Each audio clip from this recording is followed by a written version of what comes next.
तो फ्रेंड्स जो हमारा अगला क्वेश्चन ये पूछा गया था गेट 2015 में सेट 3 में what to mark and as usual the problem it was really very simple man.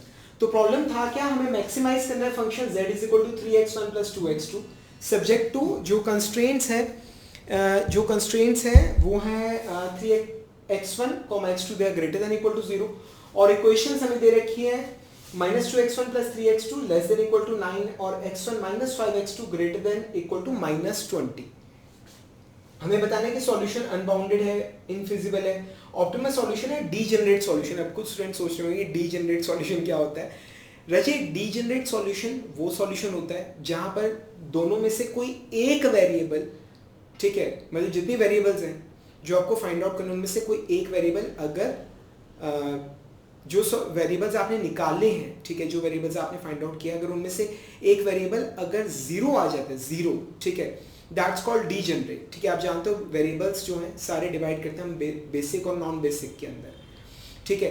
तो जो बेसिक वेरिएबल अगर कोई जीरो आ रहा है, आपने सॉल्व किया प्रॉब्लम, अगर बेसिक वेरिएबल अगर जीरो आ रहा है, ठीक है, then it is called degenerate, ठीक है ना। तो अब बेसिकली क्या चीज है, अब we have to do is we have to plot the graph, ठीक है। ग्राफ थोड़ा सा ट्रिकी रहेगा यहाँ पे, ठीक है। एक्चुअली यहाँ पर x1 minus 5x2 greater than equal to -20, तो लेस देन वाले जो कंस्ट्रेंट्स है वो थोड़े से इजी रहते हैं। तो पूरी इक्वेशन को माइनस से मल्टीप्लाई कर रहा हूँ, -x1 plus 5x2 less than equal to 20, ठीक है। अब राइट हैंड साइड भी हमारी क्या है, पॉजिटिव हो गई है। तो पूरी इक्वेशन को मैंने माइनस से मल्टीप्लाई कर दिया, -x1 plus 5x2 less than equal to 20, ठीक है। तो अगर ग्राफ देखिए कितना बड़ा ग्राफ चाहिए होगा, ठीक है। तो आप यहाँ पर अगर x2 को 0 पुट करें तो x1 की वैल्यू -20 आ रही है, -20, ठीक है। तो मतलब जो ग्राफ है वो माइनस की साइड में भी जा रहा है, ठीक है। हालांकि ऑप्टिमम रीजन जो है वो खाली पॉजिटिव साइड में लाई करेगा, पर ग्राफ माइनस साइड भी जा रहा है। तो आइए फिर हम एक काम करते हैं, ग्राफ ड्रॉ करते हैं, ठीक है। ग्राफ हम ड्रॉ करते हैं। तो ये आ गया हमारे पास 0 एंड से this is 5, this is 10, this is 15 and this is 20, ठीक है। सेम है 5 -5 -10 -15 एंड -20, ठीक है। सेम यहाँ पर 5 10 15 20, ये आ गया 5 10 15 20, ये आ गया -5 -10 -15, बस इससे ज़्यादा तो जरूरत नहीं पड़ेगी, ठीक है। तो आइए फिर ग्राफ इनइक्वालिटीज हम ड्रॉ करते हैं। -2x1 plus 3x2 is equal to 9, ठीक है। अगर मैं x1 को 0 पुट कर रहा हूं तो x2 की वैल्यू 3 आ रही है।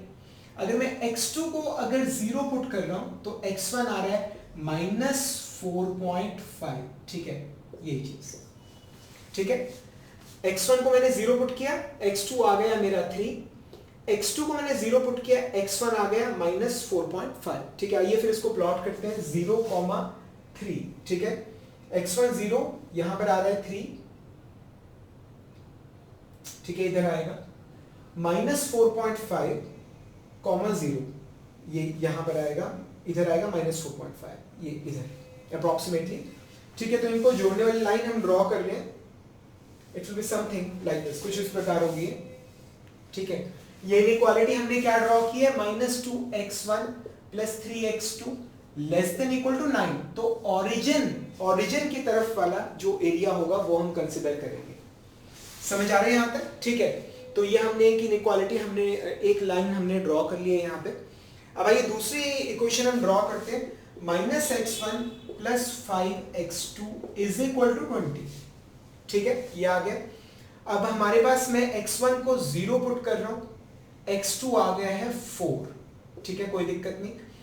x2 को मैं 0 पुट कर रहा हूं, ठीक है, x1 आ गया -20, ये चीज, ठीक है। तो एक तो ये पॉइंट आ गया -20, 0 और दूसरा पॉइंट आ गया 0,4, ठीक है। ये इससे थोड़ा सा नीचे जाएगा क्या, ये वाला पॉइंट कौन सा था हमारे पास, इट वाज 0,3, ये था 0,3, ठीक है। पॉइंट्स नोट कर लेने चाहिए हमेशा, -4.5, 0, ठीक है। ये पॉइंट क्या है, इट इज -20, 0। अब 0,4 इससे थोड़ा सा ऊपर जाएगा, 5 को थोड़ा ऊपर खिसकाते हैं, ठीक है। यहां पर आ गया 4, तो यहां से, ठीक है। तो ये लाइन इससे पास कर रही है, it is something like this, कुछ इस प्रकार, this is my feasible region, ये आ गया -x + 5x2 less than equal to 20, this one.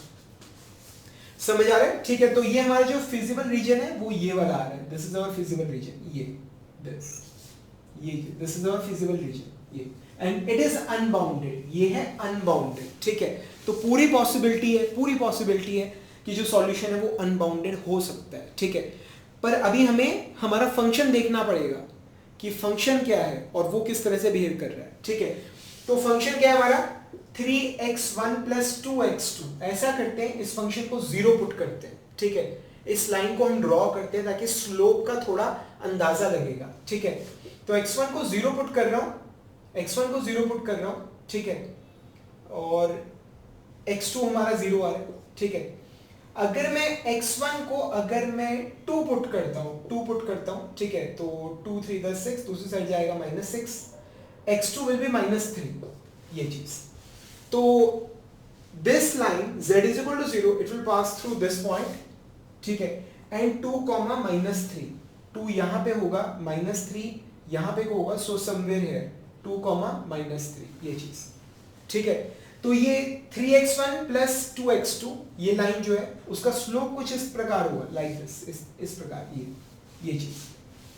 ठीक है, ये लाइन हमने ड्रॉ कर ली है। अब काम कैसे करती है ये लाइन? आप जैसे जैसे मूव करेंगे, ओरिजिन से दूर जाते जाएंगे, z की वैल्यू इंक्रीज करती चली जाएगी। ठीक है, अब ये लाइन है, जैसे जैसे मैं इस लाइन को मूव करता जाऊंगा, ठीक है, तो z जो है फंक्शन जो है वो बढ़ता चला जाएगा। ठीक है, और जो फिजिबल रीजन के अंदर जो फारदेस्ट पॉइंट इस लाइन को टच करेगा, ठीक है, that will be our optimum point. पर बात ये है कि ये जो रीजन है, this is an unbounded region. ठीक है, मतलब जैसे से आप इस लाइन को मूव कराते जाओगे, ये रीजन कभी खत्म ही नहीं होगा। ठीक है, तो ये मतलब z की वैल्यू कहां पहुंच जाएगी? इंफिनिटी पे पहुंच जाएगी। समझ आ रही है चीज आपको? ठीक है, आप इस लाइन को दूर जैसे से मूव करा रहे हो, आपके फंक्शन z की वैल्यू जो है वो बढ़ती चली जा रही है। ठीक है, अगर रीजन अनबाउंडेड था पर सॉल्यूशन है या नहीं है, ये लाइन से चेक करना पड़ता है। ठीक है, कि सबसे पहली चीज तो ये है कि मांगा क्या गया है, मैक्सिमा या मिनिमा। फिजिबल रीजन अनबाउंडेड है, पर अगर मिनिमा मांगा जाता, तो मिनिमा की वैल्यू क्या है? 0। ऐसा कई बार हुआ है क्वेश्चंस में। ठीक है ना, तो मिनिमा की वैल्यू 0 है, पर अगर आप मैक्सिमा की बात करें तो मिनिमा एक ऑप्टिमम पॉइंट आपको मिल रहा है। मिनिमा अगर कहा होता, पर मिनिमा नहीं कहा है, उन्होंने मैक्सिमा निकालने को कहा है। और जैसे से आप लाइन को मूव करा रहे हो, वैसे से z की वैल्यू आपकी बढ़ती चली जा रही है। ये चीज आपको समझ आ रहा है? यहां तक आप क्लियर हो गए? ठीक है, तो हमारे पास यहाँ पर क्या आएगा? We are going to have an unbounded solution. ठीक है, तो यहाँ पर हमें कैसा सॉल्यूशन मिलेगा? It will be an unbounded one. ठीक है, so friends, that's how we solve this such a simple problem.